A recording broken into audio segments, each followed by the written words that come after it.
Hello, my dear students. Hello, my dear students. Welcome back to another session of the Canterbury School of English. നമ്മളിന്ന് നോക്കാൻ പോകുന്നത് Henrique ഇബ്സന്റെ ഒരു middle class ഫാമിലിയിൽ നടക്കുന്ന realistic ഡ്രാമയാണ് A dolls house. അന്നേരം A dolls house എന്ന് പറയുന്ന ഈ ഒരു ഡ്രാമയിലേക്ക് പോകുന്നതിന് മുമ്പ് നമുക്ക് ഹെൻറിക് ഇബ്സനെ ഒന്ന് പരിചയപ്പെടാം. Henrik Ibsen, his time period is from 1820 to 1906.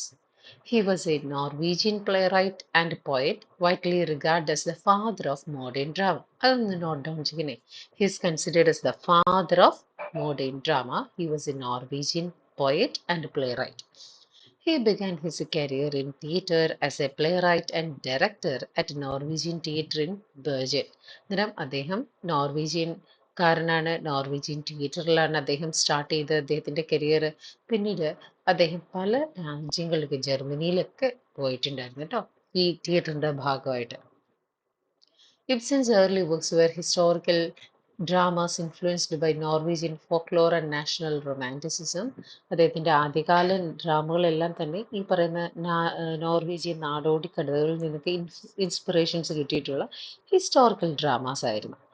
Later, he gained international recognition with a brand published in 1866 and Peer Gynt premiered in 1867, showcasing themes of individualism and self-discovery.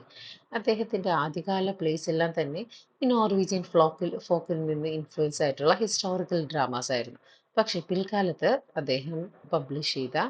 അദ്ദേഹം പ്രീമിയർ ചെയ്ത രണ്ട് place ഉണ്ട്. 1866 ബ്രാൻഡും 67 പിയർഗിൻറ്റും. ഇതിന് അദ്ദേഹത്തിന് ഒരു international recognition കിട്ടുകയാണ്. അതുവഴി സത്യത്തിൽ ആ ഒരു പ്ലേയിൽ ഇൻഡിവിജ്വലിസത്തെ പറ്റിയും സെൽഫ് ഡിസ്കവറിയെ പറ്റിയൊക്കെയായിരുന്നു പറഞ്ഞിരുന്നത്. ഇത് അദ്ദേഹത്തിന് ഒരു ടേണിംഗ് പോയിന്റ് ആയിരുന്നു വേണമെങ്കിൽ കണക്കാക്കാം അദ്ദേഹത്തിന്റെ കരിയറിൽ. His shift of realism marked a turning point in modern drama, focusing on societal issues and psychological conflict. His notable works include Doll's House, published in the year important ആണ്, published in 1879, Ghost 1881, An Enemy of the People 1882, Hedda Gabler 1891. അങ്ങനെ പിന്നീട് അദ്ദേഹം എഴുതിയ place കൂടുതലും realistic ആയവയായിരുന്നു. ഈ historical place എല്ലാം വിട്ടിട്ട് individualism, self discovery, realism, societal issues, psychological conflicts ഇതൊക്കെ ആയിട്ട് ഡീൽ ചെയ്യുന്ന പ്ലേസ് അദ്ദേഹം എഴുതാൻ തുടങ്ങി. അങ്ങനെ ആധുനിക ഡ്രാമയ്ക്ക് അദ്ദേഹം തുടക്കം കുറിച്ചു എന്ന് വേണമെങ്കിൽ പറയാം. അങ്ങനെ എഴുതിയിട്ടുള്ള പ്ലേസ് ആയിരുന്നു 1879 പബ്ലിഷ് ചെയ്ത ഡോൾസ് ഹൗസ്, 1881 ഗോസ്റ്റസ്. ഇതെല്ലാം തന്നെ വളരെയധികം റെക്കഗ്നിഷൻ കിട്ടിയ പ്ലേസ് ആയിരുന്നു. Dolls house challenged in 19th century gender roles and societal norms, sparking the controversy and redefining theatre. അതുവരെ ഉണ്ടായിരുന്ന ആ ഒരു ജെൻഡർ സൊസൈറ്റി, ജെൻഡർ നോംസിനെ, അതുപോലെ തന്നെ തിയേറ്ററിക്കൽ എത്തിക്സിനെ, ഇതിനെയൊക്കെ മാറ്റി എഴുതുന്ന വിധത്തിലായിരുന്നു 19ാം നൂറ്റാണ്ടിന്റെ അവസാന കാലഘട്ടങ്ങളിൽ പബ്ലിഷ് ചെയ്ത ഡോൾസ് ഹൗസ് എന്ന് പറയുന്ന play. Ibsen's play often explore themes of individual freedom, morality, and a struggle between societal expectation and personal desire. ഓരോ വ്യക്തികളുടെ ഇഷ്ടങ്ങള്, അതുപോലെ തന്നെ നമ്മളെ ഓരോ കഥാപാത്രങ്ങൾ അനുഭവിക്കുന്ന ബുദ്ധിമുട്ടുകള്, സാമൂഹികമായിട്ടുള്ള ധാർമ്മികത, അതുപോലെ തന്നെ ഇൻഡിവിജ്വൽ ഫ്രീഡം, ഇതെല്ലാം തന്നെ ഇബ്സന്റെ പ്ലേയിൽ നമുക്ക് കാണാനായിട്ട്, അതിൻ്റെ അകത്തെ ഓരോ ക്യാരക്ടേഴ്സും അനുഭവിക്കുന്നതായിട്ട് കാണാനായിട്ട് സാധിക്കും. Ibsen's work laid the foundation of modernist realist theatre, influencing playwrights like George Bernard Shaw and Eugene O'Neill. ഇബ്സന്റെ പ്ലേസ് ആണ് പിൻകാലത്ത് വന്ന പ്രമുഖരായിട്ടുള്ള പ്ലേറൈറ്റ്സ് ആയിട്ടുള്ള യൂജിൻ ഒനെയിലിന്, ബെർണാഡ് ഷായ്ക്കും ഒക്കെ വളരെ പ്രചോദനം നൽകിയത്. And he passed away in 1906 in Oslo, leaving behind a legacy as one of the most influential dramatists of the Western literature. പാശ്ചാത്യ ലോകത്തിലെ പ്രഗത്ഭനായ തിയേറ്ററിസ്റ്റ്, ഡ്രമാറ്റിസ്റ്റ് എന്ന ഖ്യാതി നേടിക്കൊണ്ടാണ് 1906 ഓസ്ലോയിൽ അദ്ദേഹം വിടവാങ്ങിയത്. അന്നേരം father of modern English drama, father of modern theatre എന്നൊക്കെ അറിയപ്പെടുന്ന വ്യക്തിയാണ്. നോർവീജിയൻ റൈറ്ററാണ് ഹെൻറി ഗിബ്സൺ. ഈ പറഞ്ഞ ആദ്യമൊക്കെ എഴുതിയത് ഹിസ്റ്റോറിക്കൽ ഡ്രാമാസ് ആണ്. ആ കാലഘട്ടത്തിൽ എഴുതിയ പ്ലേസ് ആണ് ബ്രാൻഡ്, പിയർ ഗിൻഡ്, ഇതൊക്കെ നമ്മൾ ഓർക്കണം. ലേറ്റർ ഈ ഒരു പ്ലേസിൻ്റെ ഇന്റർനാഷണൽ റെക്കഗ്നീഷനിലൂടെയാണ് അദ്ദേഹത്തിൻ്റെ കരിയറിൽ ഒരു ടേണിംഗ് പോയിന്റ് ഡിറൈവ് ചെയ്യുന്നത്. പിന്നീട് 1879 അദ്ദേഹം എഴുതിയ ഡോൾസ് ഹൗസ് തൊട്ടുള്ള പ്ലേസ് എല്ലാം തന്നെ റിയലിസ്റ്റിക് പ്ലേസുകളായിരുന്നു. അതൊക്കെ തന്നെ ഒരുപാട് ആൾക്കാരെ സ്വാധീനിച്ചു. അദ്ദേഹത്തിൻ്റെ പ്ലേസിൽ നമുക്ക് കാണാൻ സാധിക്കുന്ന gender roles, gender disparity, societal norms, morality, ഇതൊക്കെ പേഴ്സണൽ ഡിസേർവ്സ്, ഇതൊക്കെ തീമായിട്ട് വരുന്നു. ലേറ്റർ അദ്ദേഹം എന്ന പ്ലേറൈറ്റ് പല പ്രമുഖരായിട്ടുള്ള പ്ലേറൈറ്റ്സിനെയും ഇൻഫ്ലുവൻസ് ചെയ്തിട്ടുണ്ട്. യൂജിനോല്, ബെർണാഡ് ഷാ ഇവരെയൊക്കെ ഇൻഫ്ലുവൻസ് ചെയ്തിട്ടുള്ള വ്യക്തിയാണ്. അദ്ദേഹം മരണപ്പെട്ടത് 1906 ഓൾസ്ലോ എന്ന് പറയുന്ന സ്ഥലത്ത് വെച്ചിട്ടാണ്. എന്നിട്ട് ഇത്രയും കാര്യങ്ങൾ നമ്മൾ ഹെൻറി ഗിബ്സനെ പറ്റി ബേസിക് ആയിട്ടൊന്ന് അറിഞ്ഞിരിക്കണം. ഇനി നമുക്ക് നേരത്തെ പറഞ്ഞ പോലെ നമുക്ക് പഠിക്കാനുള്ള പ്ലേ ഏതാണ്? Dolls house. ഈ ഡോൾസ് ഹൗസ് ഒരു പാവ വീട്. ഒരു ഡോൾസ് ഹൗസ് എന്ന് പറയുന്ന ഷോർട്ട് സ്റ്റോറി കാതറിൻ മാൻസ്ഫീൽഡ് എഴുതിയിട്ടുണ്ട് കേട്ടോ. നിങ്ങളിപ്പോൾ PG ഇംഗ്ലീഷൊക്കെ പഠിക്കാൻ ചെല്ലുമെങ്കിൽ അവിടെ ഈ പറയുന്ന ഈ ഡോൾസ് ഹൗസ് എന്ന് പറയുന്ന ഷോർട്ട് സ്റ്റോറി ഉണ്ട്. പക്ഷേ ഈ ഡോൾസ് ഹൗസ് എന്ന് പറയുന്ന പ്ലേ എഴുതിയത് ഹെൻറി ഗിബ്സൺ ആണ്. ഹെൻറി ഗിബ്സൺ എഴുതി ഈ ഒരു പ്ലേ പബ്ലിഷ് ചെയ്ത ഇയർ നേരത്തെ നമ്മൾ പറഞ്ഞു 1879. അത് ഇയർ ഇമ്പോർട്ടൻ്റ് ആണ്. ഇതിൻ്റെ അകത്തുള്ള പ്രധാനപ്പെട്ട ക്യാരക്ടേഴ്സിനെ നോക്കാം. Nora Helmer, Torvald Helmer, Krogstad, Mrs Linde, അതുപോലെ തന്നെ doctor Rank, Helmer children, Anne Marie, then Helene. Okay, ഇത്രയും ക്യാരക്ടേഴ്സാണ് ഇതിൻ്റെ അകത്തുള്ളത്. ഈ ഒരു കഥ നടക്കുന്നത് ഹെൽമർ ഫാമിലിയിലാണ്. ഹെൽമർ ഫാമിലിയിലെ നമ്മുടെ ഇതിൻ്റെ അകത്തെ പ്രൊട്ടാഗനിസ്റ്റ് ആണ് Nora Helmer. Protagonist who transforms from submissive wife into an independent woman seeking self-discovery. താൻ സ്വയം എന്താണെന്ന് കണ്ടെത്തിയതിലൂടെ ഒരു അടിച്ചമർത്തപ്പെട്ട ഭാര്യയിൽ നിന്ന് ഒരു ഇൻഡിപെൻഡന്റ് വിമനായിട്ട് ട്രാൻസ്ഫർ ചെയ്ത ഒരു വ്യക്തിയായിട്ടാണ് ഇബ്സൺ ഇതിൽ നോറയെ കാണിച്ചിട്ടുള്ളത്. നെക്സ്റ്റ് ടോർവാൾഡ് ഹെൽമർ ഫാമിലിയുടെ ഹസ്ബൻഡ് ആണ് ഇദ്ദേഹം. Nora's controlling husband, obsessed with appearances and societal norms. ഇനി അതുപോലെ തന്നെ ക്രോക്സ്റ്റാഡ്, ടോർവാൾഡിന്റെ കമ്പനിയിലെ ഒരു ലോയറാണ് ക്രോക്സ്റ്റാഡ്. അത്ര നല്ല ലോയർ ഒന്നുമല്ല, കുറച്ച് കുശാഗ്ര ബുദ്ധിക്കാരനാണ്. ഇയാൾ നമ്മൾ നോറയെ ത്രട്ടൺ ചെയ്തുകൊണ്ടിരിക്കുകയാണ്. Okay, he's considered as a disgraced lawyer who blackmails Nora but later seeks redemption through love. പക്ഷേ ഇയാൾക്ക് പിന്നീട് ഒരു ലവ് അഫെയർ ഉണ്ടാകുന്നു. അതിലൂടെ അയാൾ റിഡംഷൻ നേരിടുന്നു. ക്രോക്സ്റ്റാഡ് നോറെ ത്രെട്ടൺ ചെയ്ത് നിർത്തുന്നതൊക്കെ നമുക്ക് കാണാനായിട്ട് സാധിക്കും. Next character Mrs Linde, Nora's practical and independent friend who reunites with ക്രോക്സ്റ്റാഡിന്റെ മുൻ കാമുകിയായിരുന്നു ഈ മിസ്സിസ് ലിൻഡ്. അതുപോലെ തന്നെ ഈ മിസ്സിസ് ലിൻഡ് എന്ന് പറയുന്നത് നമ്മുടെ നോറയുടെ ഏറ്റവും അടുത്ത സുഹൃത്താണ്. പിൽക്കാലത്ത് ക്രോക്സ്റ്റാഡുമായിട്ട് മിസ്സിസ് ലിൻഡ് ഒന്നിക്കുകയും അങ്ങനെ നോറയുമായിട്ടുള്ള പ്രശ്നം ക്രോക്സ്റ്റാഡ് ഒത്തുതീർപ്പിലെത്തുകയും ചെയ്യിക്കുന്നുണ്ട്. Then Dr. Rank, a terminally ill family friend who secretly loves Nora and symbolizes inevitable decay. അന്നേരം ഡോക്ടർ റാങ്കിനെ നമുക്ക് ഇതിൻ്റെ ഫസ്റ്റ് ആക്റ്റിൽ തന്നെ കാണിക്കുന്നുണ്ട് ഗിബ്സൺ. നോറയെ ഒരുപാട് ഇഷ്ടമായിട്ടുള്ള ഡോക്ടർ റാങ്ക്, പക്ഷെ അദ്ദേഹത്തിന് ഒരു അസുഖമുണ്ട്, എന്താണെന്ന് അറിയത്തില്ല. അദ്ദേഹം പെട്ടെന്ന് തന്നെ മരണപ്പെട്ടു പോകുന്നത് ഈ പറയുന്ന ആക്ട് 1 നമ്മളോട് പറയുന്നുണ്ട്. ദെൻ ഹെൽമർ ചിൽഡ്രൻ എന്ന് പറയുന്നത് നോറയുടെയും ടോർവാൾഡിൻ്റെയും കുട്ടികളാണ്. അവർക്ക് 3 കുട്ടികളാണുള്ളത്. നോറയ്ക്ക് ഈ ഒരു അമ്മയെന്ന നിലയിലും ഭാര്യ എന്ന നിലയിലും നോറ കുട്ടികളുടെയും ഭർത്താവിൻ്റെയും ആവശ്യത്തിന് വേണ്ടി ഓടി നടക്കുന്നതായിട്ടാണ് കാണിക്കുന്നത്. Next is Anne Marie, that is nanny who sacrificed her own family to care for Nora and Helmer children. തൻ്റെ വീട്ടുകാരെയും അതുപോലെ തന്നെ തൻ്റെ മക്കളെയൊക്കെ വിട്ടിട്ട് നോറയ്ക്കും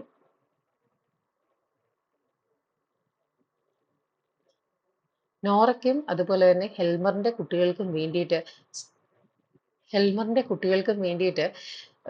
സമയം ചെലവഴിക്കുന്ന ഒരു നാനിയായിട്ടാണ് ആൻ മേരിയെ ഇതിൻ്റെ അകത്ത് കാണിക്കുന്നത്. Then next is Helene, Helmer's maid who provide support in maintaining their household. ഈ പറയുന്ന ഹെൽമറിന്റെ വീട്ടിലെ കാര്യങ്ങളെല്ലാം നോക്കി നടത്തുന്ന മെയ്ഡാണ് ഹെലനി. എന്നിട്ട് ഇത്രയും ക്യാരക്ടേഴ്സാണ് ഇതിൻ്റെ അകത്ത് പ്രധാനമായിട്ടുള്ളത്. നോറ ഹെൽമർ ഫാമിലിയിലാണ് നടക്കുന്നത്. ഹെൽമർ ഫാമിലിയിലേക്ക് വരുമ്പോൾ ക്രോക്സ്റ്റാഡ് ഹെൽമർ, നോറ ഹെൽമർ, പിന്നീട് ഇവരുടെ 3 മക്കള്, അവരെ നോക്കാൻ നടക്കുന്ന ആയ ആൻ മേരി, അവരുടെ മെയ്ഡായിട്ടുള്ള ഹെലനി. പിന്നീട് ഈ വരുന്നത് നമ്മുടെ ടോർവാൾഡ് ഹെൽമറിന്റെ ലോയർ, അയാളുടെ ഓഫീസിലുള്ള റോക്സ്റ്റാഡ്. പിന്നെ ഈ പറയുന്ന പോലെ ഇവരുടെ ഫ്രണ്ട് ആയിട്ടുള്ള ഡോക്ടർ റാങ്ക്, റോക്സ്റ്റാഡിന്റെ കാമുകിയും നോറയുടെ സുഹൃത്തുമായി മിസ്സിസ് ലിൻഡ്. ഓക്കെ, ഇത്രയും പേരാണ് ഉള്ളത്. ഇനി നമുക്ക് ആക്ട് 1 നോക്കാം. ആക്ട് 1 സ്റ്റാർട്ട് ചെയ്യുന്നത് ഒരു ക്രിസ്മസ് ഈവിലാണ്. എന്ന് വെച്ചാൽ ക്രിസ്മസിന്റെ തലേ ദിവസം ഇവരവിടെ ഒരു ബാള്, മീൻസ് നമ്മൾ പറയത്തില്ലേ, കോസ്റ്റ്യൂം ബാൾ അറേഞ്ച് ചെയ്തിട്ടുണ്ട്. അന്നേരം അതിന് വേണ്ടിയിട്ട് വാങ്ങിക്കാനായിട്ട് ടോർവാൾഡ് കുറച്ച് പൈസ കൊടുത്തു. പക്ഷേ നോറ വാങ്ങിച്ചുകൊണ്ട് വന്ന സാധനങ്ങൾ എന്ന് വെച്ച് കഴിഞ്ഞാൽ ക്രിസ്മസ് ഗിഫ്റ്റും സാധനങ്ങളൊക്കെ വാങ്ങിച്ചുകൊണ്ട് വരുമ്പോൾ കുറേ സാധനങ്ങൾ എന്ന് വെച്ചാൽ വളരെ വെർത്ത്ലെസ് ആയിട്ടുള്ള കുറേ സാധനങ്ങൾ വാങ്ങിച്ചുകൊണ്ട് വന്നു. ടോർവാൾഡ് ഇത് കണ്ടത് നമ്മുടെ നോറയെ ക്രിട്ടിസൈസ് ചെയ്യുന്നുണ്ട്. അവളുടെ സ്പെൻഡിങ് ഹാബിറ്റ് കണ്ടിട്ട് ക്രിട്ടിസൈസ് ചെയ്യുന്നുണ്ട്. അന്നേരം ഇത് നീ എന്തിനാ വാങ്ങിച്ചേ, എത്ര രൂപയ്ക്ക് വാങ്ങിച്ചു, ഇങ്ങനെയുള്ള കാര്യങ്ങളെല്ലാം തന്നെ ടോർവാൾഡിന് കാണിച്ചു കൊടുക്കണം. സോ പക്ഷേ യഥാർത്ഥത്തിൽ നോറ വാങ്ങിച്ച വളരെ ചീപ്പായിട്ടുള്ള സാധനങ്ങളാണ്. അവസാനം കോസ്റ്റ്യൂം, ഡോളിന് ഇടാനുള്ള ഡ്രസ്സുകൾ എല്ലാം മുഴുവൻ കീറി പന്നലായിരിക്കുന്നതുകൊണ്ട് തന്നെ നോറ തൻ്റെ സുഹൃത്തായ ലിൻഡ് അവിടേക്ക് വന്നു. മിസ്സസ് ലിൻഡിനോടൊപ്പം ഇരുന്ന് അതിരുന്ന് തയ്ച്ചു കൂട്ടുന്നതാണ് നമുക്ക് കാണാനായിട്ട് സാധിക്കുന്നത്.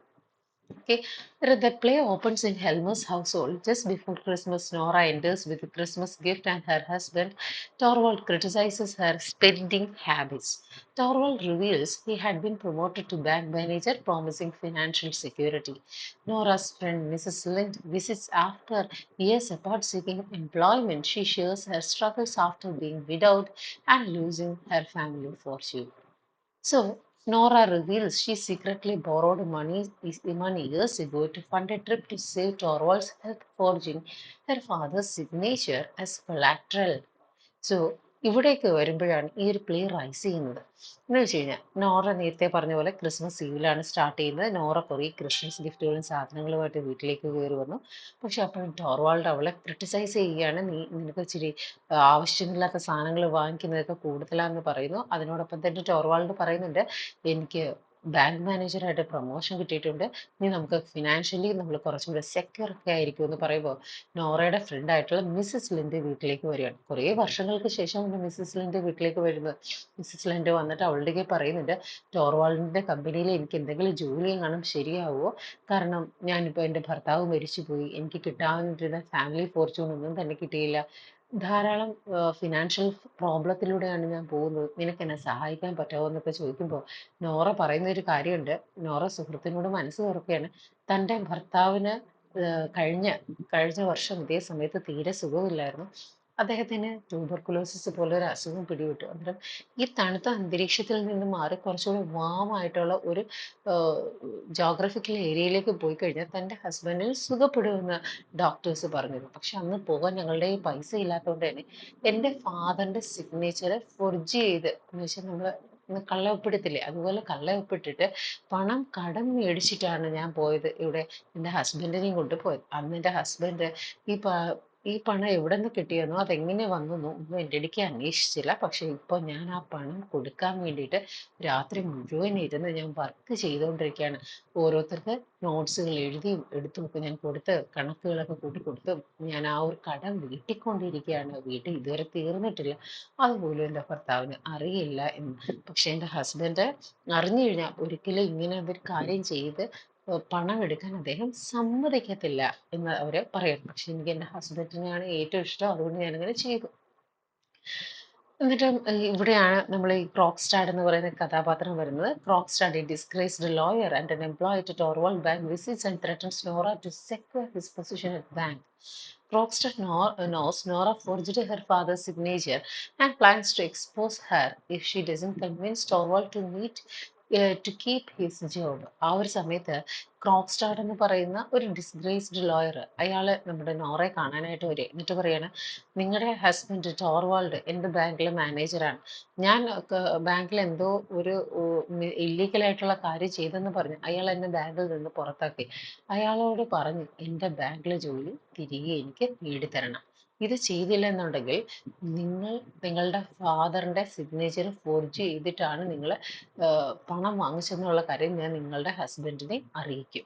സോ ഇതാണ് ക്രോക്സ്റ്റഡ് നമ്മുടെ നോറയെ ത്രെട്ടൺ ചെയ്യുന്ന കാര്യം. ഇതുവരെ നോറയുടെ ഹസ്ബൻഡിന് അറിയത്തില്ല നോറ എങ്ങനെയാണ് പണം ഉണ്ടാക്കിക്കൊണ്ട് ഈ പറഞ്ഞ തന്നെയും കൂട്ടി മറ്റൊരു സ്ഥലത്തേക്ക് തൻ്റെ ഹെൽത്തിന് വേണ്ടിയിട്ട് അവൾ മാറി താമസിച്ചെന്ന് അയാൾക്കറിയില്ല.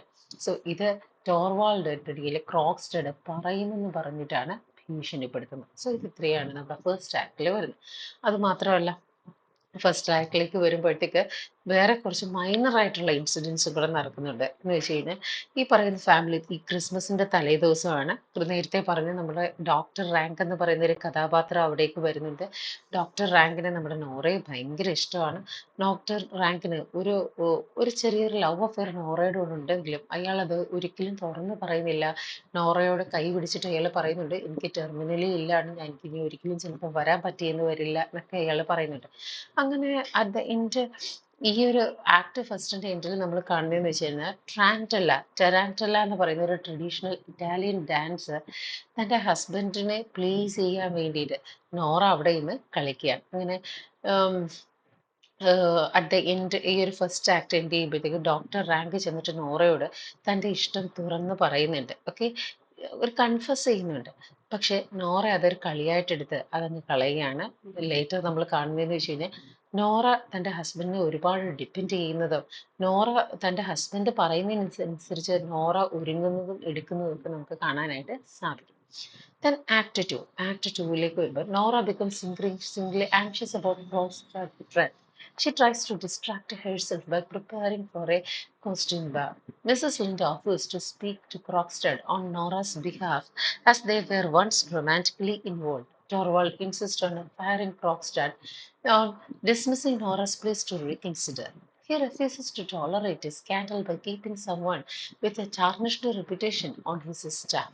Krogstad sends a letter to Torvald revealing Nora's forgery. Nora contemplates desperate measures, including suicide, to protect Torvald and her secret. So, Nora ഈ ഒരു സെക്കൻഡ് ആക്ടിൽ നടക്കുന്നതെന്ന് വെച്ച് കഴിഞ്ഞാൽ നോറ വല്ലാതെ ആങ്ഷ്യസ് ആകുകയാണ്. ക്രോക്സ്റ്റഡിനെ കമ്പനിയിലേക്ക് തിരിച്ചെടുത്തില്ലെങ്കിൽ, ടോർവാൾഡ് ക്രോക്സ്റ്റഡിനെ തിരികെ കമ്പനിയിലേക്ക് എടുത്തില്ലെങ്കിൽ ഉറപ്പായിട്ടും താൻ ചെയ്ത ഫോർജറിയുടെ കാര്യം ക്രോക്സ്റ്റഡ് തൻ്റെ ഹസ്ബൻഡിനോട് പറയും. ഇപ്പൊ തന്നെ ക്രോക്സ്റ്റഡിനെ കമ്പനിയിൽ നിന്ന് പുറത്താക്കാനുള്ള കാര്യം എന്താണെന്ന് നോറ തൻ്റെ ഹസ്ബൻഡിനോട് ചോദിക്കുമ്പോൾ അയാൾ പറയുന്ന കാര്യം എന്ന് വെച്ച് കഴിഞ്ഞാൽ, ഇത്ര ഇൽ റെപ്യൂട്ടഡ് ആയിട്ടുള്ള ഒരുപാട് സ്കാൻഡൽസ് എല്ലാം കേൾപ്പിച്ചിട്ടുള്ള ഒരു വ്യക്തി തൻ്റെ കമ്പനിയിൽ വർക്ക് ചെയ്ത് കമ്പനിയുടെ റെപ്യൂട്ടേഷനെ തന്നെ ടാർണിഷ് ചെയ്യും, കമ്പനിയുടെ റെപ്യൂട്ടേഷനെ തന്നെ ബാധിക്കും. അതുകൊണ്ട് അങ്ങനെ ഒരു സ്റ്റാഫ് വേണ്ട എന്നാണ് അയാൾ തീരുമാനിച്ചിരിക്കുന്നത്. അങ്ങനെ ഇതിൻ്റെ ഇടയിൽ മിസ്സസ് ലിൻഡും ക്രോക്സ്റ്റാഡും കൂടെ കണ്ടുമുട്ടുകയാണ്. പണ്ട് അവർ പ്രണയിതാക്കളായിരുന്നു. ഇങ്ങനെ ക്രോക്സ്റ്റാഡ് നമ്മുടെ നോറയുടെ വീട്ടിൽ വന്നിട്ട് തിരികെ പോകുന്ന വഴി മിസ്സസ് ലിൻഡിനെ മീറ്റ് ചെയ്യുന്നുണ്ട്. അങ്ങനെ വീണ്ടും അവരുടെ പഴയ റിലേഷൻഷിപ്പ് ഒന്നിക്കുകയാണ്. ക്രോക്സ്റ്റാഡ് ടോർവാൾഡിന് ഒരു ലെറ്റർ എഴുതിയാണ് ഈ പറയുന്ന നോറ ചെയ്ത ഫോർജറിയെ പറ്റിയിട്ട് ഒരു ലെറ്റർ എഴുതിയാണ്. അത് ക്രോക്സ്റ്റാഡിന്റെ ലെറ്റർ ബോക്സിൽ അത് എത്തുന്നുണ്ട്. നോറയ്ക്ക് ഇത് അറിയുകയും ചെയ്യാം. നോറയ്ക്ക് ആ മൊമെന്റിൽ എന്ത് ചെയ്യണമെന്ന് അറിയാൻ വയ്യ. ക്രോക്സ്റ്റാഡ് ലെറ്റർ വായിക്കുന്നതിന് മുമ്പ് താൻ അങ്ങ് മരിച്ചു പോയിരുന്നെങ്കിൽ കൂടി അവൾ ആഗ്രഹിക്കുന്നുണ്ട്. കാരണം തൻ്റെ സീക്രട്ട് ഏത് നിമിഷവും ക്രോക്സ്റ്റാഡ് അറിയുന്നവർക്കൊരു പേടിയുണ്ടായി. സോ സോ ഇവിടെയൊക്കെ നമ്മൾ കാണുന്നതെന്ന് വെച്ച് കഴിഞ്ഞാൽ ഈ പറയുന്ന നോറ എന്ന് പറയുന്ന കഥാപാത്രം അനുഭവിക്കുന്ന ആ ഒരു ടെൻഷനെ കുറിച്ചിട്ടാണ്. Okay, then Act 3, Mrs. Lind meets Krogstad and they reconcile, agreeing to build their relationship. Mrs. Lind decides not to intercept Krogstad's letter, believing the truth should come out. At the costume ball, Torvald and Nora return home. Torvald, unaware of the letter's intent, is affectionate towards Nora, but she remains distant. Torvald reads the letter and reacts with anger, calling Nora a liar and an unfit mother concerned only for his reputation. So act 3ലേക്ക് വരുമ്പോൾ Mrs ലിൻറ്റും ക്രോക്സ്റ്റാഡും വീണ്ടും meet ചെയ്യുന്നു. അവർക്കിടയിൽ പഴയ relationship ഉണ്ടാവുകയാണ്. അങ്ങനെ Nora Mrs ലിൻഡിൻ്റെ അടുത്ത് നേരത്തെ പറയുന്നുണ്ട് ക്രോക്സ്റ്റാഡിനെ പറഞ്ഞ് കൺവിൻസ് ചെയ്യിപ്പിക്കണം, എനിക്കെതിരെ ബാക്കിയുള്ള കാര്യങ്ങൾ ചെയ്യരുതെന്ന് പറയണം. പക്ഷേ മിസ്സിസ് ലിൻഡ് വിചാരിക്കുകയാണ് കാര്യങ്ങൾ ഇങ്ങനെ പോകുന്നെങ്കിൽ അങ്ങനെ തന്നെ പോയിക്കോട്ടെ, ക്രോക്സ്റ്റാഡിന്റെ വഴിയെങ്കിലും ആ ടോർവാൾഡ് നമ്മുടെ മിസ്സിസ് നോറ എടുത്ത ആ ഒരു എഫേർട്ടിനെ പറ്റി അവൾ അറിയട്ടെ. അവൾ ഒറ്റയ്ക്ക് കിടന്ന് ഈ പറയുന്ന കടം തിരിച്ചടയ്ക്കാൻ അവൾ ശ്രമിക്കുകയല്ലേ. അത് ശരിക്കും പറഞ്ഞു കഴിഞ്ഞാൽ ടോർവാൾഡിന് വേണ്ടിയിട്ടാണ് നോറ ഈ കടം വാങ്ങിച്ചത്. അതുകൊണ്ട് തിരിച്ചടയ്ക്കാൻ അയാളും കൂടെ ബാധ്യസ്ഥനാണ്. വെറുതെ നോറയെ മാത്രം ബുദ്ധിമുട്ടിക്കേണ്ട. അതുകൊണ്ട് ഈ ഒരു കാര്യം അയാൾ അറിഞ്ഞു കഴിഞ്ഞാൽ അയാളും കൂടെ ചേർന്നിട്ട് ഈ കടം തിരിച്ചടയ്ക്കുന്നുള്ള പ്രതീക്ഷയിൽ മിസ്സിസ് ലിൻഡ് ക്രോക്സ്റ്റാഡിനെ ഈ പറയുന്ന ലെറ്റർ അയക്കുന്നതിൽ നിന്ന് തടയുന്നില്ല. അങ്ങനെ ഓൾറെഡി ക്രോക്സ്റ്റാഡ് ലെറ്റർ അയച്ചു കഴിഞ്ഞു. ലെറ്റർ നമ്മുടെ ടോർവാൾഡിന്റെ ലെറ്റർ ബോക്സിൽ എത്തിയും കഴിഞ്ഞു. ഇത് ആർക്കറിയാം? നോറയ്ക്കും അറിയാം. നോറ ആകെ ടെൻഷനിലാണ്. അങ്ങനെ ക്രിസ്മസിന്റെ തലേ ദിവസത്തെ കോസ്റ്റ്യൂം ബോൾ തുടങ്ങി. ടോർവാൾഡും നോറയും അവിടെ പോയി ഡാൻസ് കഴിച്ചു. വളരെ നന്നായിട്ട്, വളരെ എനർജറ്റിക് ആയിട്ടാണ് അടുത്ത ദിവസം ടോർവാൾഡിനോടൊപ്പം നോറ കളിച്ചത്. തിരികെ വീട്ടിലെത്തിയപ്പോൾ പല തരത്തിലും നോറ ടോർവാൾഡിന്റെ ശ്രദ്ധ മാറ്റിയിട്ട് ലെറ്റർ വായിക്കാതിരിക്കാനായിട്ട് അവൾ ശ്രദ്ധിക്കുന്നുണ്ട്. ബട്ട് അതിൻ്റെ ഇടയിലൊക്കെ തന്നെ ടോർവാൾഡ് ഈ പറയുന്ന ലെറ്ററിന്റെ കണ്ടന്റ് ഒന്നും അറിയാത്ത ടോർവാൾഡ് പലപ്പോഴും അഫെക്ഷനേറ്റ് ആയിട്ട് നോറയിലേക്ക് ചെല്ലുമ്പോൾ അവൾക്ക് അത്രയും അയാളെ പിടിച്ചു നിർത്താൻ സാധിക്കുന്നില്ല. അവളുടെ ഉള്ളിലെ പേടി കൊണ്ട് ഒരു ഡിസ്റ്റൻസ് അവൾക്ക് കീപ്പ് ചെയ്യേണ്ടി വരും. അതിൻ്റെ ഇടയ്ക്ക് പിന്നീട് അയാൾ പഠിക്കുന്ന അല്ലെങ്കിൽ അയാളുടെ ആ റീഡിംഗ് റൂമിലേക്ക് പോവുകയാണ്. അയാൾക്ക് അന്നത്തെ ദിവസം വന്ന ലെറ്ററുകളെല്ലാം എടുത്തു വെക്കുന്നു. അയാൾ വായിക്കുന്നതിൻ്റെ ഇടയിൽ ഫോർവാൾഡിന്റെ ലെറ്ററും അയാൾക്ക് കിട്ടുകയാണ്. അയാൾ അത് വായിക്കുകയാണ്. വായിച്ചു കഴിഞ്ഞിട്ട് അയാൾക്ക് അതീവ ദേഷ്യം വന്നിട്ട് അയാൾ നോറയെ ലയറെന്നും അൺഫിറ്റ് മദറെന്നും ഒക്കെ വിളിക്കുകയാണ്. നീ കാരണം എൻ്റെ റെപ്യൂട്ടേഷൻ പോയി, എൻ്റെ ഫാമിലിയുടെ റെപ്യൂട്ടേഷൻ പോയി എന്നൊക്കെ ഇയാൾ ഒരുപാട് പറയുകയാണ്. ആ ഒരു സമയത്താണ് ടോർവാൾഡിൽ നിന്ന് രണ്ടാമത്തെ ലെറ്റർ കിട്ടുന്നത്. ടോർവാൾഡിന് ആദ്യത്തെ ലെറ്റർ അയച്ചു കഴിഞ്ഞിട്ടാണ് പിന്നീട് മിസ്സസ് ലിൻഡോ ഒക്കെ ആയിട്ട് ഇയാൾ എന്ത് ചെയ്യുന്നത്, ഭയങ്കര സ്നേഹത്തിലാകുന്നു. പിന്നീട് ഇയാൾക്ക് തന്നെ തോന്നി നോറയെ കുറ്റപ്പെടുത്തേണ്ടിയില്ല, നോറ അല്ലെങ്കിൽ ഇങ്ങനെ ഒരു കാര്യത്തിന്റെ പേരിൽ അധിക്ഷേപിക്കേണ്ടിയില്ല, നോറയ്ക്കെതിരെ നിയമ നടപടി എടുക്കും എന്നൊക്കെ ഉള്ള തരത്തിലുള്ള ത്രെട്ടൺ ചെയ്യേണ്ട ആവശ്യമില്ല എന്നൊക്കെ വിചാരിച്ച ഇയാൾ രണ്ടാമത്തെ ഒരു ലെറ്റർ അയക്കുകയാണ്. ആ ലെറ്ററിൽ returning the incriminating bond and dropping his threats, Torvald anger shifts to relief and he forgives Nora. ആ രണ്ടാമത്തെ ലെറ്ററിൽ ഇവര് നോറ സൈൻ ചെയ്ത ബോണ്ട് പേപ്പറും അതുപോലെ തന്നെ നോറയ്ക്കെതിരെയുള്ള ഭീഷണിയും എല്ലാം ഇയാള് ഇല്ലാതാക്കി കളയാണ്. ഓക്കെ, അയാൾ ആ ബോണ്ട് പേപ്പർ തിരികെ കൊടുക്കുന്നുണ്ട്. ടോർവാൾഡിന് വളരെയധികം ആശ്വാസമാകുകയാണ്. അയാൾ നോറയ്ക്ക് മാപ്പ് കൊടുക്കുകയാണ്. എന്ന് വെച്ച് കഴിഞ്ഞാൽ ആദ്യത്തെ ലെറ്ററിൽ ടോർവാൾഡിന്റെ ഭീഷണി കണ്ട നമ്മുടെ സോറി ക്രോക്സ്റ്റാറിന്റെ ഭീഷണി കണ്ട് നമ്മുടെ ടോർവാൾഡ് നോറയെ ഒരു ലയറായിട്ടും നോറ തന്നെ വഞ്ചിച്ചു എന്നും ഒരു അൺഫിറ്റ് മദർ ആണെന്നും തൻ്റെ കുട്ടികളെ വളർത്താൻ യോഗ്യത അവൾക്കില്ലെന്നും ഒക്കെ പറഞ്ഞ അയാള് രണ്ടാമത്തെ ടോർവാൾഡിന്റെ അല്ല ക്രോക്സ്റ്റാഡിന്റെ ലെറ്റർ കിട്ടിയപ്പോഴത്തേക്ക് ഇയാൾക്ക് വളരെയധികം സന്തോഷമാകുകയും അയാൾ നോറയ്ക്ക് ഫോർഗീവ്നെസ് കൊടുക്കുകയും ചെയ്തു. പക്ഷെ ആ ഒരു മൊമെന്റിലാണ് നോറ റിയലൈസ് ചെയ്യുന്നത് Torvald values his reputation more than their relationship. നമ്മൾ പറയത്തില്ലേ, എന്ത് പ്രതിസന്ധി ഉണ്ടെങ്കിലും അതിൻ്റെ അത് താങ്ങും തണലുമായിട്ട് ഭാര്യയും ഭർത്താവും നിൽക്കണമെന്ന്. പക്ഷെ ഇവിടെ ആ ഒരു താങ്ങും തണലുമല്ല നമ്മുടെ നോറ കണ്ടത്, മറിച്ച് തൻ്റെ റെപ്യൂട്ടേഷനെ ഹാർനസ് ചെയ്യുന്ന തൻ്റെ റെപ്യൂട്ടേഷനെ ഡിസ്ട്രക്ട് ചെയ്യുന്ന യാതൊന്നിനെയും ടോർവാൾഡ് അക്സെപ്റ്റ് ചെയ്യത്തില്ല എന്നുള്ളൊരു സത്യം നോറ മനസ്സിലാക്കുകയാണ്. അതുകൊണ്ട് ഇങ്ങനൊരു വ്യക്തിയായിട്ട് റിലേഷൻഷിപ്പിൽ മുന്നോട്ട് പോകുന്നതിന് അർത്ഥമില്ലെന്ന് അവൾ കരുതുക. And she decides to leave him and their children to find independence and self-respect. അല്ലേ, സ്വയം ഇങ്ങനെ ഒരു വ്യക്തിയുടെ അടുത്ത് ഒരു സബ്മിസീവ് വൈഫായിട്ട് ഡിപ്പെൻഡൻ്റ് ആയിട്ട് കഴിയുന്നതിൽ ഭേദം സ്വന്തം അസ്തിത്വം നോക്കി സ്വന്തം സെൽഫ് റെസ്പെക്റ്റിനെ മാനിച്ചുകൊണ്ട് ഇൻഡിപെൻഡൻ്റ് ആയിട്ട് ജീവിക്കുക എന്നുള്ള അവൾ മനസ്സിലാക്കുകയാണ്. She exist landing the door symbolising her break from societal norms and traditional roles. So അവിടെ നിന്ന് പോകുമ്പോൾ ടോർവാൾഡിന്റെ നേരെ ഡോറ് വലിച്ചടച്ചിട്ട് ഈ പറയുന്ന അവള് പോകുന്ന ഒരു സീൻ എങ്ങനെ, ഡോറ് വലിച്ചടച്ചിട്ട് അവൾ എന്ത് ചെയ്യണം, ആ വീട് വിട്ട് ഇറങ്ങി പോവുകയാണ്. ഇതുവരെയുള്ള സൊസൈറ്റൽ നോംസ് ട്രഡീഷണൽ റോൾസ് എന്ന് വെച്ച് കഴിഞ്ഞാൽ സബ്മിസീവായിട്ട് ഇനി എന്തെല്ലാം പറഞ്ഞാലും കിടക്കാം, പുരുഷൻ ഒന്ന് ചിരിച്ചാലും രണ്ട് വഴക്ക് പറഞ്ഞ് മൂന്നാമത്തേന് ചിരിച്ച് സ്നേഹത്തോടെ തലോടിയ കൂടെ നിൽക്കാം എന്നൊക്കെയുള്ള ഒരു ആറ്റിറ്റ്യൂഡിന് എതിരെയായിരുന്നു നമ്മുടെ ഈ നോറയുടെ തിരിഞ്ഞുള്ള നടത്തം. സോ ഇത്രയാണ് ഈ ഒരു പ്ലേയിൽ വരുന്നത്. പ്ലേയിൽ എഴുതിയത് 1879 ഹെൻറി ഗിബ്സൺ ആണ്. ഇതൊരു 3 ആക്ടുകളായിട്ടാണ് ഇത് ഡിവൈഡ് ചെയ്തിട്ടുള്ളതെന്നും കൂടെ നിങ്ങളൊന്ന് നോക്കുക. അന്നേരം നോറ, ക്രോക്സ്റ്റാഡ്, ടോർവാൾഡ്, മിസ്സിസ് ലിൻഡ്, ഇവർ ഇത്രയാണ് ഇതിൻ്റെ പ്രധാനപ്പെട്ട ക്യാരക്ടേഴ്സ് വരുന്നത്. അതുപോലെ തന്നെ ഈ ആൻ മരിയ ഹെലനി, അവർക്ക് വലിയ റോളൊന്നും, ഹെൽമർ ചിൽഡ്രൻ ഇവർക്കൊന്നും വലിയ റോൾസ് ഒന്നും ഇല്ല. Okay, so that's all about this play. If you have any doubt, please ask.